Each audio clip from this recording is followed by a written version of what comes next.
I came to Nashville in February '64. My commissioner at that time, Don McSween, when I first hired on with him, said, "Mack, I want you to hit the road and find the last of the best places, and we're going to try to get a $5 million bond issue and save as many as we can." By November, I found out about a conference in Wisconsin on natural areas, and as parks naturalist for the state park system, I thought I ought to go, and my boss agreed. At that meeting, when the host at the University of Wisconsin at Madison found I was from Tennessee, with his Latvian accent, said, "What are you doing to save Savage Gulf and May Prairie?" Well, I had not heard of either one of them. I got in a game and fish airplane and flew over Savage Gulf. To be honest, from the air, virgin timber doesn't look like much. But when I went in there, I thought, oh my God, this is like a Garden of Eden. It's still there. And great big trees. And I found later it was one of the last mixed mesophytic forest stands left. There's not even a stand in the Smoky Mountain Park that can equal it in diversity. And so Mr. Werner, who was the original owner, Sam Werner Sr., said, "The taxes are eating me up. You're going to have to hurry or something's going to happen." They had never logged that because it's steep and inaccessible.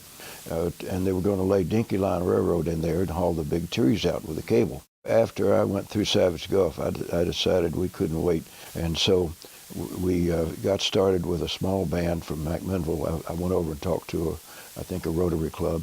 And out of that came several people who agreed. And one of them was Reverend Robert Mays with the Methodist Church in McMinnville. And he wrote every legislator a letter asking them to vote for Savage Gulf for a park. Winfield Dunn was a dentist I met in Memphis. He married my cousin, Betty Prichard Dunn. But he called me up and said, "Mack, I'm going to run for governor. I want you to take me to the Conservation League." They wouldn't let him speak. But the next year he was their banquet speaker because he was governor. And I saw him at another meeting, and I said, "Governor, don't you want to stretch your legs and take a hike with us in Savage Gulf?" And he said, "Call my secretary."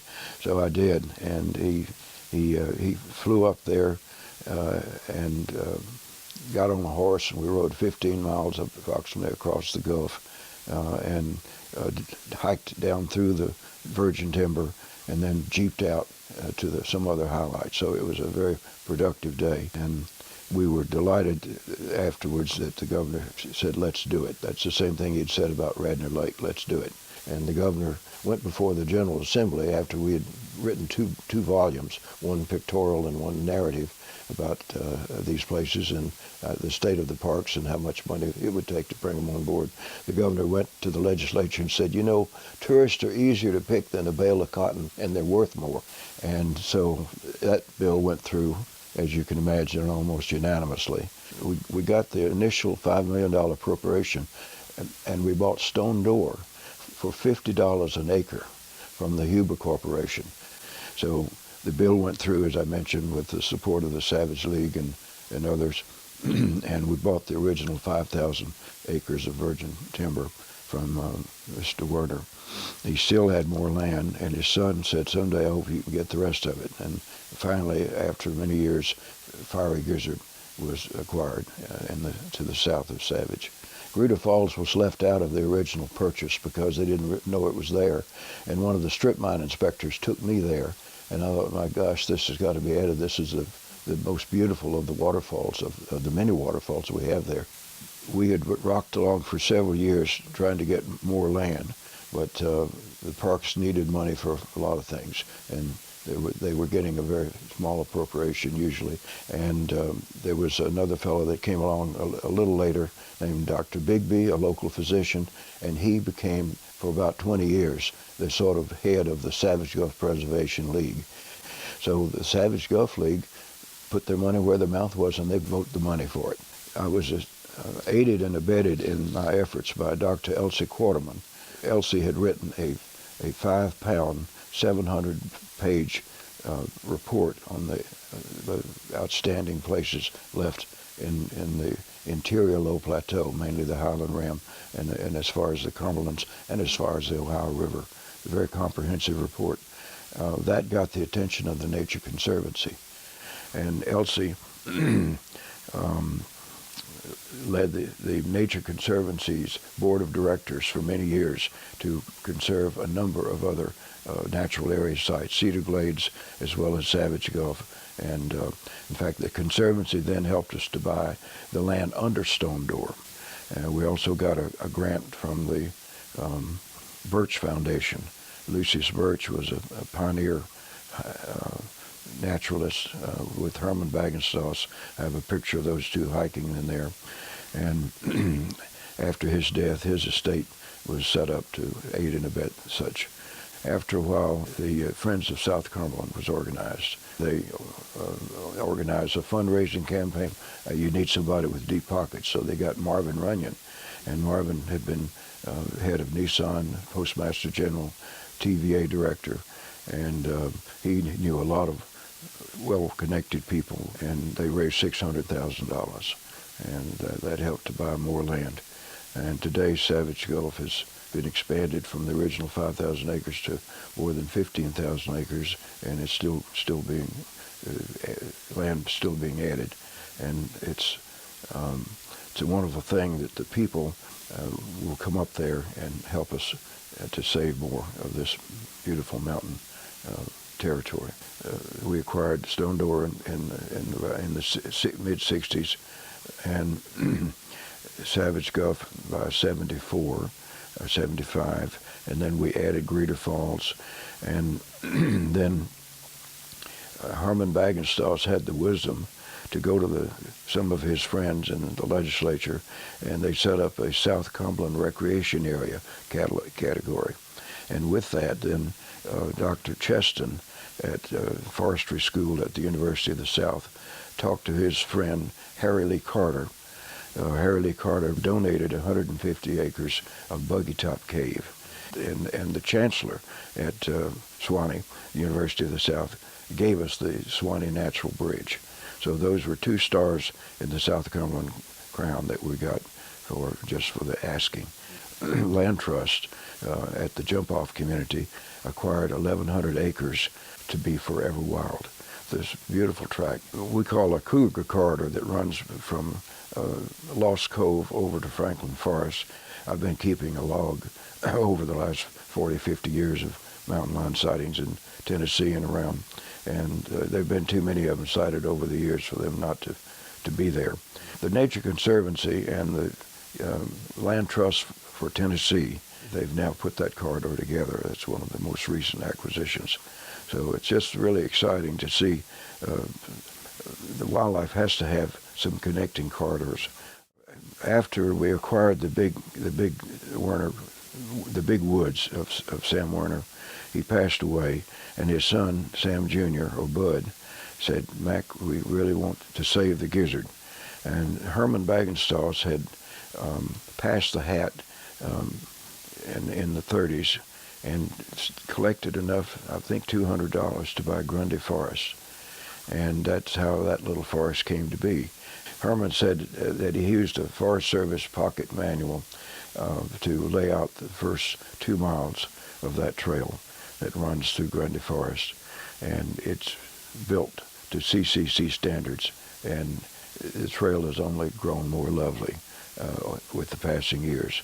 Later, we had a trail crew that extended for 13 miles the trail down toward Ravens Point and Foster Falls.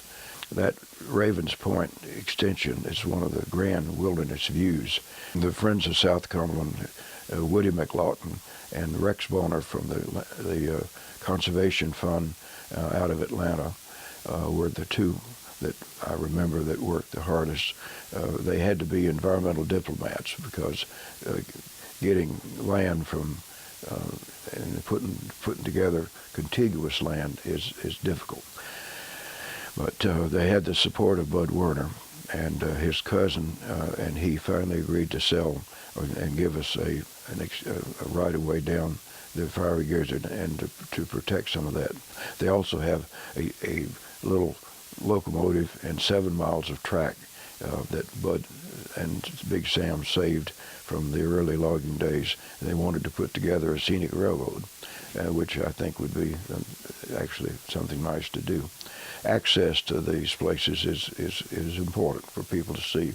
one of the drop stitches that I felt regret for when I was state parks naturalist and then state naturalist is we didn't get to build a trail down into the virgin timber. I hope that eventually that can be done. People need to see some of those big trees before they all fall down. And trees are like people. They live and they die. I really think a trail into the south, into the Savage Gulf, virgin timber, linking up the trail system would be a very popular addition to the park and can be done with minimal damage. I think it's possible that that scenic railway that is proposed down on the Werner property could be done.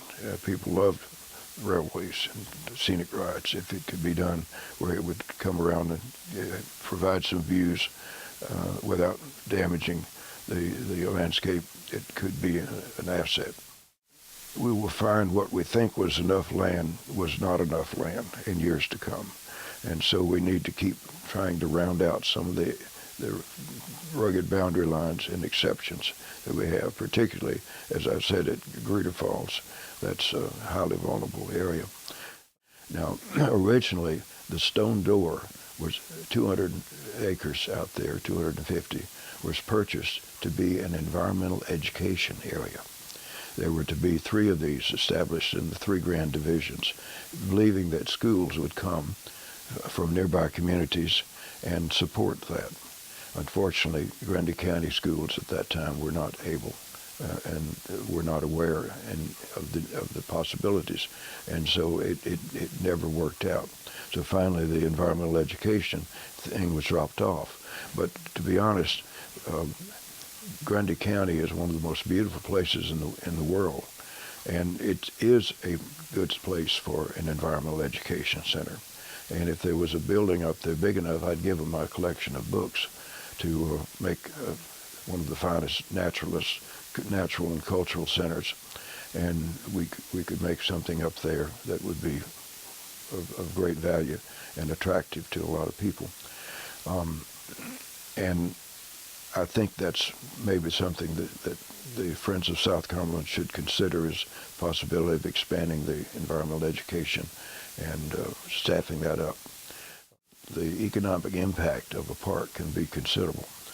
People have to accommodate themselves to the park concept, which is a new neighbor to many of them, until finally the bright lights come on and to say, well, if I just put a store at the junction of that road to the park, I might get more business instead of where I am. And so this takes time to happen, but it does happen. Until finally the tourism dollars that come to a community by their services to the visitors to the park provides a sustainable income for a lot of jobs. And that in Tennessee is a multi-million-dollar business. The hemlock trees in the Cumberlands are one of the really most important species to maintain the habitat. The hemlock adelgid is urgent. Because of that, the state parks has had a massive program to vaccinate and spray to try to save some of the best trees, and hopefully that'll happen. Land acquisition has been urgent and will continue, unfortunately, as Tennessee becomes more densely populated. Unfortunately, Tennessee parks, along with the national parks, are way behind on maintaining their infrastructure. In the case of South Cumberland's, we couldn't get the money for a ranger residence, so the Friends group and the Habitat for Humanity style simply built a residence there, and that stopped the vandalism. And eventually we might have to do that at Greta Falls because it's a remote spot.